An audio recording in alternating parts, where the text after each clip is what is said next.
by the Senate, unlike Merrick Garland? Well, as the Senate Majority Leader, my position would, again, I don't know. That's up to Leader McConnell to make a decision. I don't know. Okay, yes, it will be. There you go. I don't. Okay, move on. All right, thank you.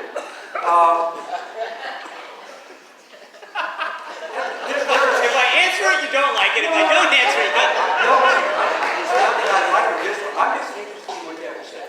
Yeah. I'm just interested because I think a lot of people here might. We have lost the courts, y'all. 155 judges. Y'all know Mitch McConnell. You know his tune. I don't even know why we're having this conversation. Y'all know what's going to happen. If a vacancy occurs, Mitch McConnell is going to fill it. So let's keep fighting. We got a battle. This is a battle. Let's, we're almost out of time, but Sean, I don't want to let the evening go by without asking about your next high-profile gig. And that is Dancing with the Stars. Come on, Sean. Give us a bust a move, baby. Bust a move. Bust it, baby. Come on, Sean. As you probably know, the ABC News division, according to reports, has raised concerns that the network is rewarding, quote, a liar. Your reaction to that? I know this is really important stuff. So I'm glad that ABC News is so concerned about a reality television dance program. This shows you that their priorities are in the right place. And I'm glad that they're so focused on, I'm not really sure what the next is, like who's going to be cast on Big Brother. I guess that's CBS's problem. I really don't care, to be honest with you.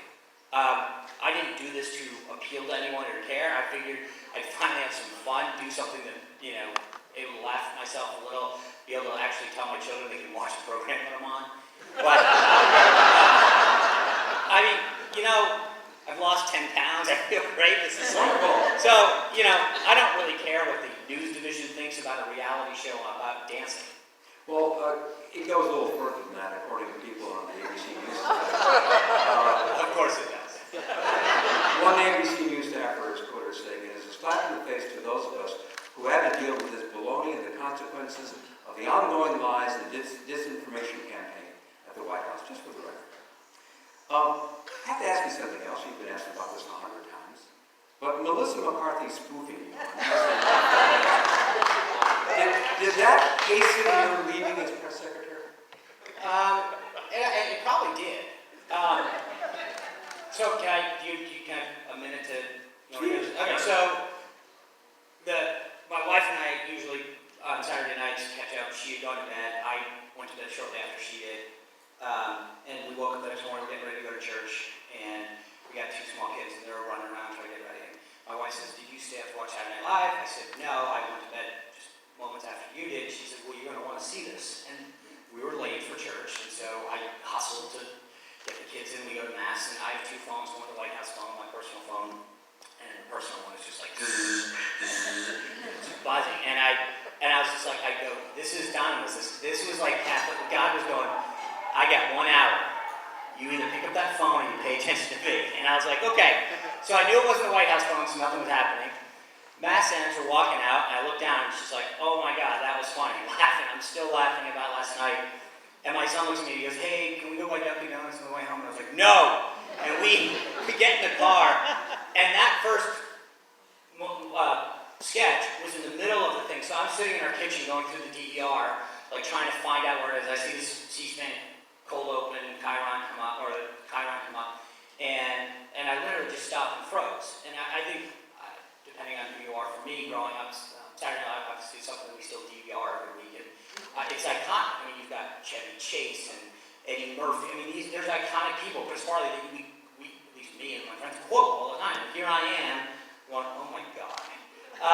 And it was like this rush of emotion. One was like, "Oh my God, that is unbelievable. And then I was like, "Wow, that's really funny." And then I was like, "Oh my God, I'm screwed." Because getting back to the role of the press secretary, as soon as you become the story, you're screwed. And I knew that was not a good, and then once it happened, I sort of like, I literally, when I looked at the DVR or the guide on Fridays, I would make it, I would pray, like, Jesus, please make it a repeat, please make it a repeat. Because as soon as it said new episode, I'm like, I'm screwed. And 4 times. yeah. We're almost out of time, and I'd like to give you each just an opportunity if you want to make some closing remarks. Donna, go ahead. Well, I want to thank President Gibson, where's Madam President? I want to thank Provost Brown. I want to thank the Goodwin. I want to thank all the deans, the faculty, the students I met in the back. You know, when you gave me an opportunity to serve as your commencement speaker, you really made me part of your family. And I want to thank you for allowing me to continue to reach out and be a part of this large family. I've had the great honor of meeting so many students over the last couple of years. Some of them come to Washington, D.C., and they look me up for internships. And many others call me and say they're going to graduate school, and they say, well, you got any more of your scholarship funds? Well, I'm still here for you. I want to continue to be part of this great family. But I also want to tell many of you who are young today in this room. I'm 29 for the second time, so do the math. This is your future. Seize it. This is your moment. Take advantage of it. And why you? Because there's no one better. Why now? Because tomorrow is not soon enough. When I left LSU back in 1981, I had a job to do. And that was to lead protests and lead campaigns across the country to make Dr. King's birthday a national holiday. I fulfilled my duty and my obligation, but I'm still not finished my work. And as long as there's a child who's crying to see his or her mom, as long as there's a young gay kid who still want to come out and be free, as long as we need health care for those who need medical attention, I'm going to be on the front line.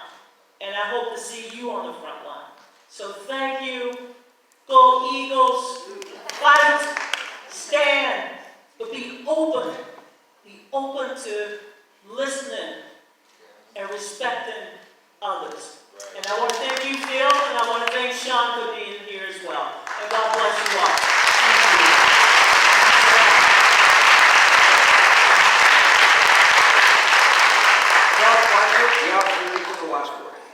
Thank you, Madam President, Mr. Goodwin. Thank you for putting this together and making sure that this forum went on, despite some people's wishes that it didn't.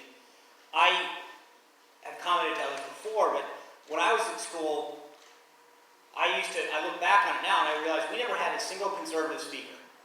I've been to probably a dozen campuses over the last year and a half. And I always ask them, have you had a conservative speaker come on campus? Sometimes it's one or two, or somebody low profile, or a club had somebody that had an event. In some cases, it's nobody. And I think it's sad because on a campus, when I even look back at my own experience, this is when you're supposed to be exposed to ideas and different ways of life. Whether or not it's 38 or Donna's 48%, we're divided as a country. But there are people on both sides. I spent 6 years with the RNC, 2 when Donna was there. We worked together all the time on logistical matters and party issues. We would break log jams or find an area where we had to, come together and talk to a media organization about something that we shared an interest in. I totally disagree with Donna on almost every issue, vehemently. But I respect the hell out of her. She fights like a champ. She wins too much. But more than that, she's a good person. And there are people on both sides of the aisle, and I'm so tired. I am a proud fiscal and social conservative. But I know that there are a lot of people who are strong, liberal, socialists too, on the fiscal and the social issues. But I respect their opinion, and I know that I'm not going to sit there and debate them. But we can't even sit down anymore and have a conversation that has nothing to do about politics anymore. Everyone sort of has to get called out. Well, what side are you on? What do you think about what Trump said? What do you think about what Sanders said? Don't you hate what Warren said? We can't even have a conversation about sports or pop culture without it delving into. Everything's got to be protested. Look, I think that we've got to get back, and Donna referenced this, and I couldn't agree more, to a culture where we can agree to respect people of different backgrounds and understand that because somebody else doesn't share the same views that you do, doesn't make them a bad person. I think in many cases, whether it's healthcare or the environment, I want the same thing that Donna does, but I think that there's a very different way of getting there. That doesn't mean her ideas are bad or malintentioned, or mine are. But we have different ways of looking at problems and figuring out what's the best solution. But at the end of the day, I want a prosperous country. I want people to go to work. I want their wages to go well. I want their families to be safe. And the idea that we impugn people's motives all the time is just wrong, and it's divisive, and it takes our country down. And so I will just say thank you for you all coming tonight. Thank you for listening to us, for being respectful and civil. I don't know that anyone's mind is necessarily changed, but I think that we can be an example of how we can have a discussion about how you can have a free flow and exchange of ideas in a way that allows people to hear something that they might not have heard or be exposed to a way of life or an upbringing that maybe somebody didn't or wasn't aware of previously. So thank you for coming tonight. I want to thank you for having me, and God bless you. I was gonna say that I was excited to be a commencement speaker, but I don't think that's what happened. Hold on one second. Sean, when the dance, when you hear the music, just move. See, you got it, Sean. You got it. That was free. I need you to come to LA with me. I don't try to do that. Ladies and gentlemen, a round of applause for Sean Spicer and Donna Brazile.